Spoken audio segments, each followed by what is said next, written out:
আবারও ইসরায়েলে হামলা করেছে ইয়েমেনের প্রতিরোধ যোদ্ধা হুতি। দ্রুতগতির ব্যালিস্টিক মিসাইল দিয়ে রোববার সকালে এই হামলা করা হয়। ইসরায়েলের সংবাদ মাধ্যম টাইমস অফ ইসরায়েল এই তথ্য জানিয়েছে।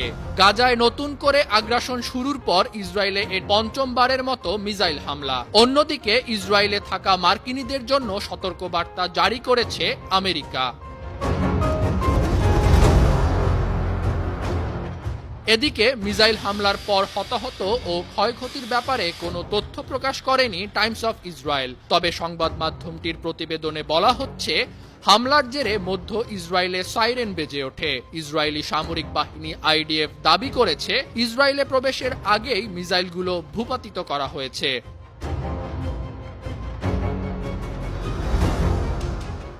এদিকে হুতির ক্রমাগত হামলার জেরে লোহিত সাগর, আরব সাগর ও ভূমধ্য সাগরে হাই অ্যালার্ট জারি করা হয়েছে।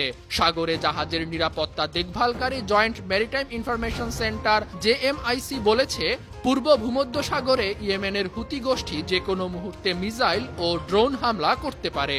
গেল 12 মার্চ মার্কিন ও ইসরায়েলি জাহাজে আবারও হামলা শুরুর হুমকি দিয়েছিল হুতি।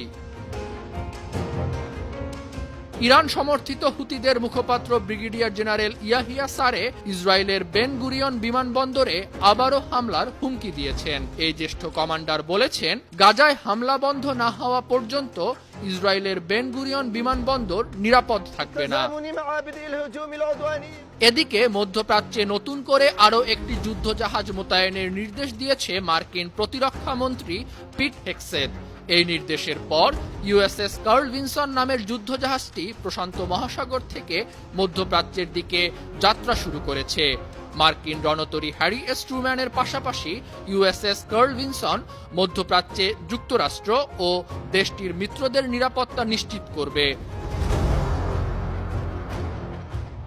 এদিকে মধ্যপ্রাচ্যে যুক্তরাষ্ট্রের সামরিক উপস্থিতি বাড়ানোর পর পারস্য উপসাগরে নতুন একটি ভূগর্ভস্থ মিসাইল ভান্ডার সামনে এনেছে ইরান। ইরানের রেভলিউশনারি গার্ডের নৌবাহিনীর কমান্ডার আলী রেজা তাংসরি হুঁশিয়ারি দিয়ে বলেছেন, শত্রুরা বোকামি করলে তাদেরকে দোজকের গভীরে নিক্ষেপ করা হবে।